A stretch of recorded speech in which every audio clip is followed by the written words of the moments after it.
Today, I'm going to be showing you how to use blackened seasoning.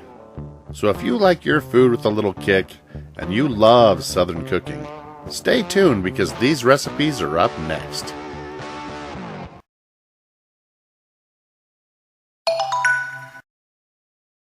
Here I've got all of the ingredients to make blackened seasoning. Just going to start with some smoked paprika, some sea salt,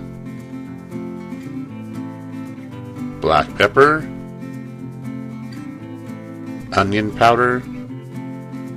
Knock that black pepper back in real quick. Garlic powder, dried thyme, and Mexican oregano. Now you can add some cayenne if you'd like a little more kick, but I'm going to go ahead and stir this all together because my smoked paprika is pretty hot, so I'm going to go with this. Just know that that's an option, and it is included in most blackened recipes. The mortar and pestle is good to use because I'm using a real coarse black pepper. Mexican oregano is very leafy, and truthfully I'm not using sea salt. I'm using Himalayan salt. And I like everything a little more crushed. But this recipe is based on my specific tastes, so you can adjust it how you like. Some folks like to add dry basil as well, but that's up to you. And there you have it, blackened seasoning right here in the Poor Man's Gourmet kitchen. Here I've got all my cut wing portions soaking in a saltwater brine. If you'll remember, I showed you how to prepare your wings and make this brine in my honey chipotle video recipe. So if you need that for a reference, you might want to check that out. In the meantime, you want to just let these drip dry for a minute. Now here I've got some potato starch. I'm just going to drop my wings right in it and give it a good toss. All you need is a thin, even coating that'll help the texture of the wing when they're fried. And it's not a bad idea to sift them through a mesh strainer.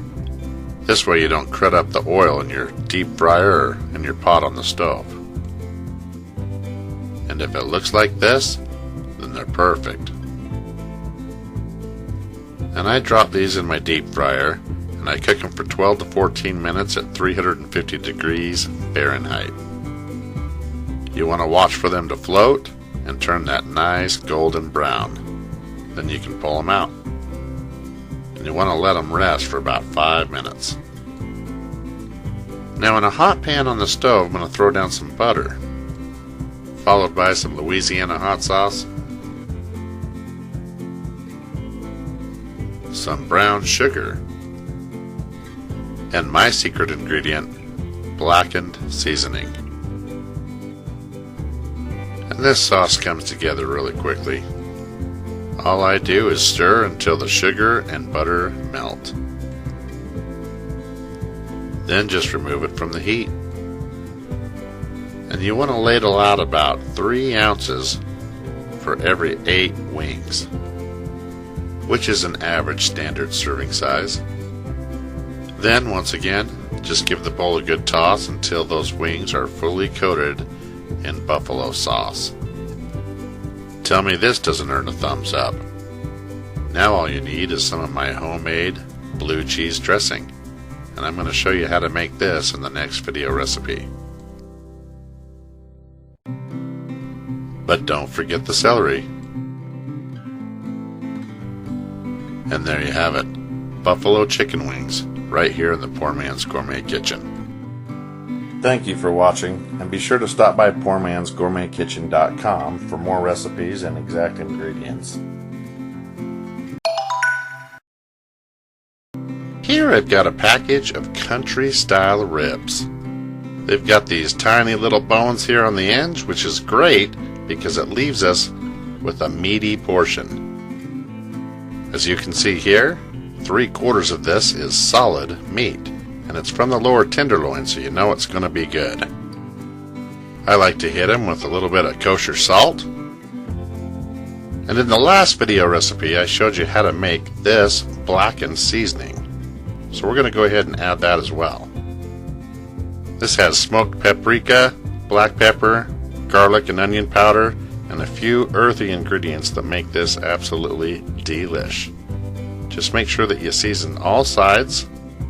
Hit it again with that kosher salt, and come back again with that blackened seasoning.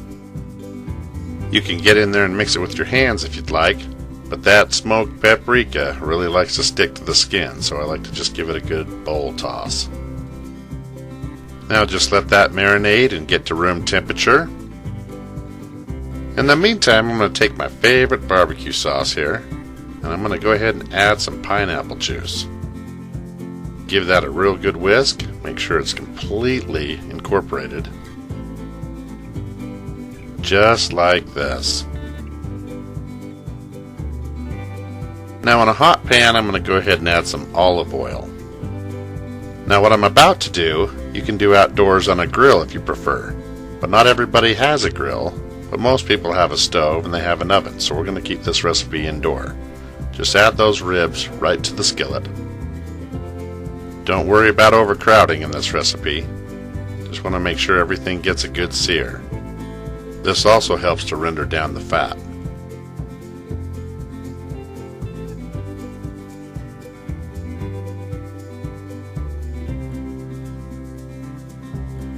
You only need to spend a couple minutes on each side. Then you can flip each one of them over. And as you can see, over medium heat, I'm getting some decent color. And we all know color means flavor. And realize that this isn't a recipe that you really have to overthink. When it comes to ribs, there's a few basic rules, a basic formula, that all you have to do is follow to a T, and your ribs will be fantastic. That means from here on out, it is slow and low cooking. So we're going to drop this down to a simmer, and I'm going to pour all of that barbecue sauce in the pan. Now if you're not getting these completely covered, it's a real easy fix. All you have to do is add a little more pineapple juice. But this is also why I don't mind crowding the pan. If it's already full of meat, you don't need as much sauce. Now all you have to do is throw the lid on it and let it cook down for the next hour and a half, checking and turning every 20 minutes or so. And here we are an hour and a half later. I'm going to get in here real quick and show you what these look like. Cross my fingers they don't fall apart. They get so tender. You can cook them longer if you'd like, but anything over 2 hours, you're really asking for it. They'll turn straight into mush. Now I'm going to add them here to a baking pan, but again, you can take these straight to the grill. It's good to caramelize these up a bit. Technically, you could serve and eat them the way they are, but trust me, it's about to get a whole lot better.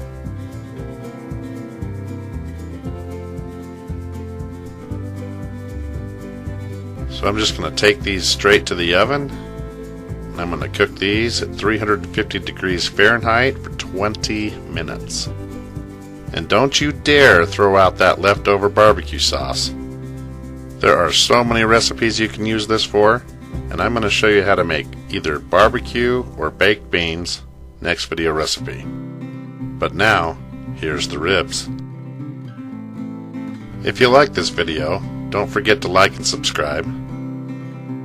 You don't want to miss recipes like this in the future. Just go ahead and serve that on a plate. How many of these do you want? 2? Maybe 3? And there you have it.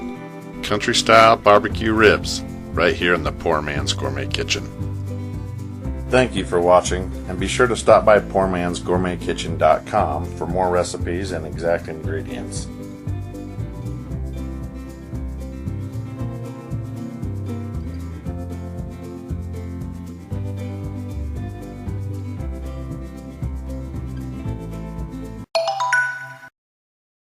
Here I've got 3 12-ounce lobster tails. And instead of cutting down the center on top, we're actually going to cut up each side of the bottom of this membrane using some 10 snips. If you don't have 10 snips, any seafood shear will do. Then you want to cut through the fins as well, and right here at the bottom, just round it out and then come up the other side. It only takes a minute or so to do each one, and as you can see here, you can then pull the membrane straight off. Then using your thumbs to separate the shell from the tail meat, you should be able to pull the tail meat right out, except for the bottom where you have to tear. And you can rinse and devein the tail meat, but now we've got a perfect prop for the thermidor recipe. Now in a small pot pan, I'm going to add a bit of water. I'm going to throw that around the stove, and I'm going to season it with a little bit of chicken bouillon. Give that a quick whisk, then come back and add the fins and the membrane, as well as those lobster shells to the pan. And over medium heat, I'm going to steam the shells as well as make a small broth. The tail meat now needs to just be cut in half. You don't have to do it this way, but I find I get 2 equal portions for each tail that I can easily pan fry. But first we need to make a marinade, starting with some melted butter, some blackened seasoning, my recipe, dried parsley, salt and pepper, and of course, some chopped garlic. Give that a quick whisk. Then drop the tail meat right in the marinade and mix thoroughly. Now in a hot pan on the stove, we're going to add each one of those marinated lobster strips. Now we don't want to cook them all the way through at this point. We just want a nice pan sear to add some good texture, some color, which will add flavor.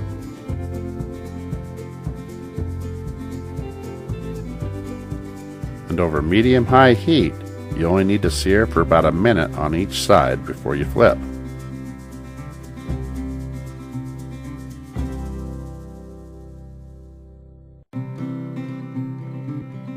Just look how beautiful this lobster's turning out already. And if you love lobster as much as I do, you'll understand when I say it's hard to not eat it straight out of the pan.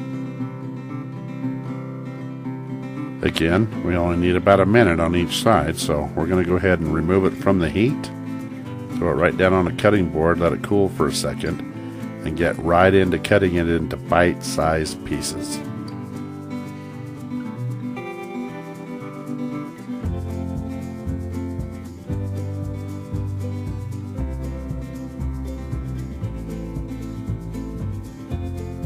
Now we're going to take that right back to the same pan, and we're going to cook these all the way through now as we make our saffron sauce.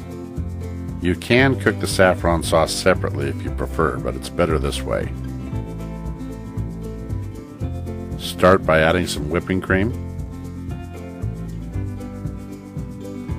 Now we're going to add some of that lobster broth.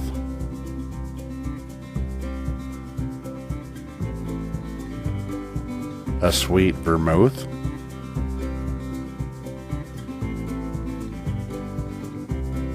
and some Parmesan cheese. Now just mix that thoroughly. Once that cheese is melted in, I'm going to go ahead and add some butter. If you like this video, don't forget to give me a thumbs up and subscribe to my channel.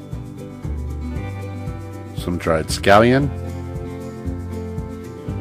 dried parsley, and of course, the star of the show, saffron. Just a few pinches is all you'll need. Now once again, just get in there and give that a good stir. Mix all that in until it looks something like this. Now you don't want to overcook the lobster, so we need to pull it out. Now all you have to do is set that aside here for a few minutes while we reduce our sauce. We need it to thicken up just a bit more. When you can pull your spoon through it like this, you see kind of a tracer of the pan. That's when you know you can go ahead and remove it from the heat, and it'll thicken up as it cools down. Now I've added the shells to a casserole dish, so you can see we're cooked. Not so perfect, but it's alright. They're just props anyway. So we'll add that cooked lobster tail meat to the shells. And you don't have to overthink this one. Just fill them all up till there's no shell left to fill. You might have to rearrange it a little bit. They like to roll a little bit too, so might need a little straightening. But now all you have to do is come over the top with some breadcrumbs, like this panko. And I like to use seasoned panko, by the way. But then you want to come back over the top with our saffron sauce. And don't be sparingly about this. Cover them until that sauce is gone. It's going to soak into those breadcrumbs and work its way down into that lobster meat, make it creamy.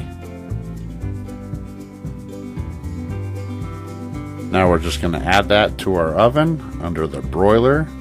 About 6 inches of space is what you need here. And only about 2.5 to 3 minutes on a high broil. And you should be able to turn out something that looks like this. And there you have it. Lobster thermidor right here in the Poor Man's Gourmet kitchen. Thank you for watching, and be sure to stop by PoorMansGourmetKitchen.com for more recipes and exact ingredients.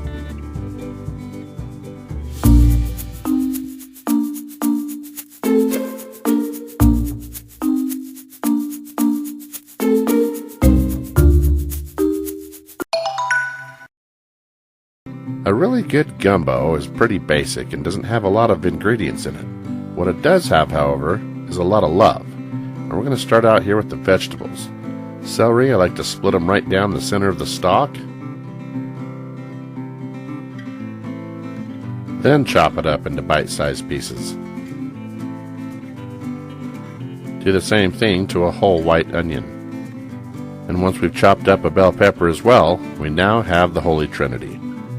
Now, roux is really important in this recipe, and it takes a long time to make. But most people in the north don't know that you can buy this in a bottle, pre-made. This will save us a lot of cooking time. Another must-have in this recipe is andouille smoked sausage. We're going to use chicken as well, and we're going to use boneless chicken thighs. We just need to slice the sausage, and I like to cut the chicken up into small portions before I cook it as well. Once all that's done, I like to season it with a good pinch of kosher salt and black pepper. I like to add a good spoon of minced garlic. And instead of Creole, I use my Blackened seasoned recipe. Then mix it in real good so it can marinate. Now I'm going to add some olive oil to a hot pan on the stove. Get that evenly across the bottom there. Now we'll go ahead and add our marinated chicken right to the pan and get cooking. Over medium-high heat, just spread it out evenly, go to work. In a big pot, I'm going to add the roux. Now if you were to do this without the pre-made roux, you just add equal parts oil and flour. Stir constantly for like 20 minutes and don't let it burn. This roux, however, is ready to go, so we're just going to add the Trinity right to it and get mixing everything together. But you want to season your Trinity as well, so we're going to add a pinch of kosher salt and black pepper. And you only need to cook this for a few minutes until those onions turn translucent. Now back to the chicken. I'm just going to make sure it cooks all the way through and gets a little bit of color on there. Once it does, I'm going to go ahead and add the andouille sausage right to the same pan. Get some color on there as well. And once it looks something like this, we can go ahead and do the old switcheroo on the stove here. Bring the big pan to the front so we can start working it. As you can see, our veggies look great. So we're going to go ahead and add the chicken and sausage right over the top. And be careful not to spill a drop because this stuff is precious. You don't want to waste any of that chicken and sausage. Just be sure to get it all stirred in real nice and even. Cooking over medium-high heat here. We're going to go ahead and add about half a beer. Doesn't matter what you choose, just don't choose light. Just stir those calories in, burn off that alcohol. If you don't do this before you add your broth, it's going to leave a funky taste in your gumbo, so be sure to burn it off. Now I like to use beef broth. You can use vegetable broth, chicken broth, whatever your preference is, but I'm going with beef. We're also going to need several bay leaves. Just get those pushed down and stirred in. Then you're going to turn the heat up to high, and we're going to bring this to a rolling boil. And once that happens, we're going to turn the heat down to a simmer and cook for a good hour. Now's a good time to cook your rice. And while you're waiting for that, it's a good time to chop up some green onion with the white and a good bunch of parsley as well. Some folks like to add some thyme. And I should have mentioned earlier, if you like a spicier gumbo, you can chop up some jalapeno and add that to your trinity as well.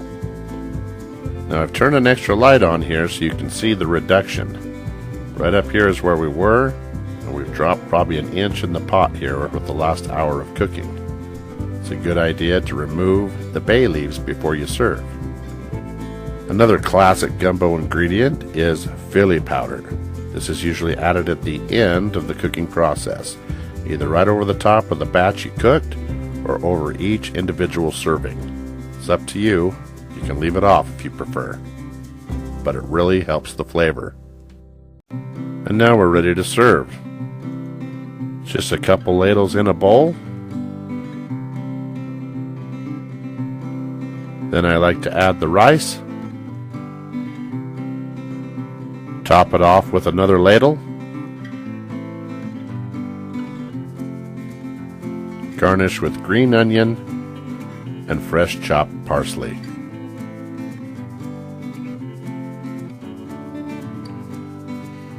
And there you have it, chicken sausage gumbo, right here in the Poor Man's Gourmet kitchen. Here I've got some thinly sliced ribeye steaks. And as you can see here, they're cut to about 3/8 of an inch, so they're perfect for chicken fried steaks. And one of the things I've learned is to remove the fat from the outside edge of the steak.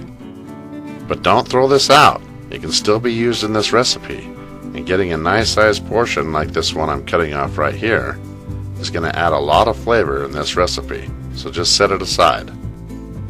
And this longer length right here, you just cut up into smaller pieces, so just set that aside as well. Now all we need to do is tenderize this with a nice meat mallet, which aerates and flattens the steak, makes it quite a bit wider. And the secret for this recipe is blackened seasoning, and this isn't something I can normally find on a dry shelf at the grocery store, so I make my own. And I'm going to show you how to do it as well in the next video recipe, so be sure you stay tuned for that one. There is several ingredients including salt, so this is all you need to season your steak. Just be sure to flip it over and season both sides.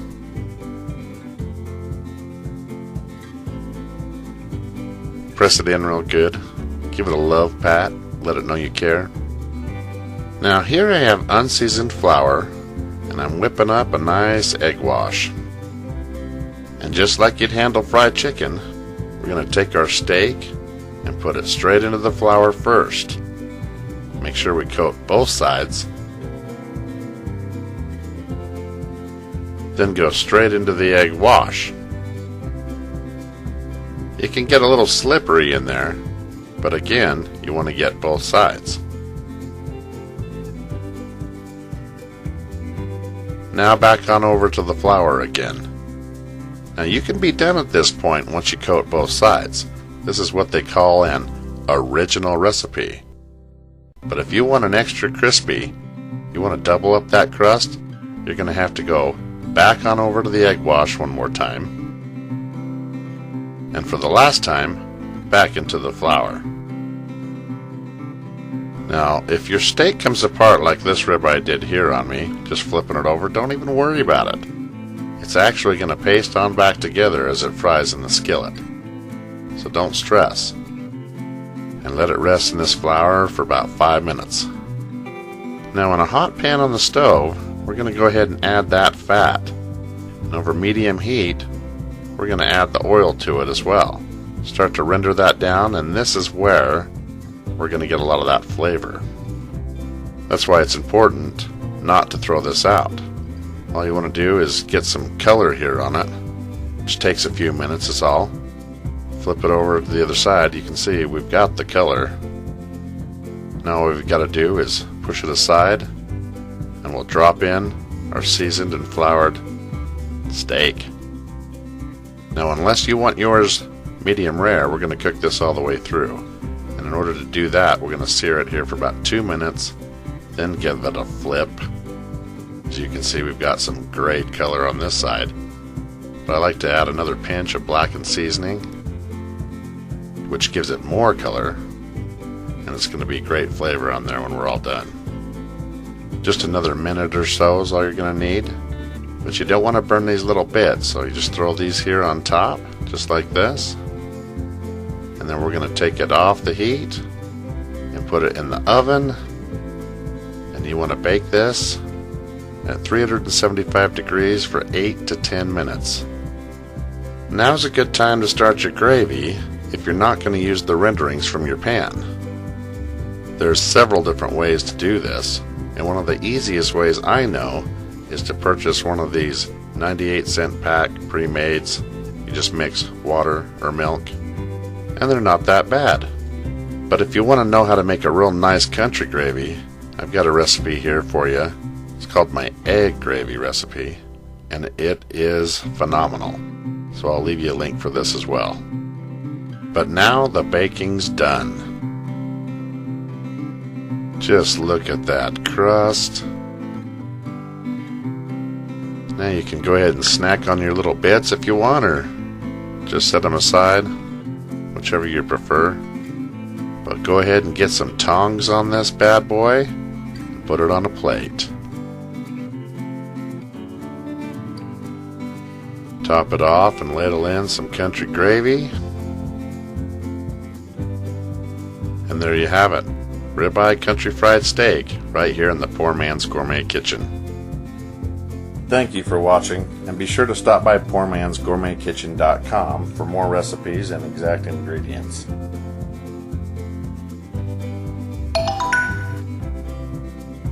Last video recipe, I decided to hang out at the end and give you another slice. Might as well do it again today. Check that out.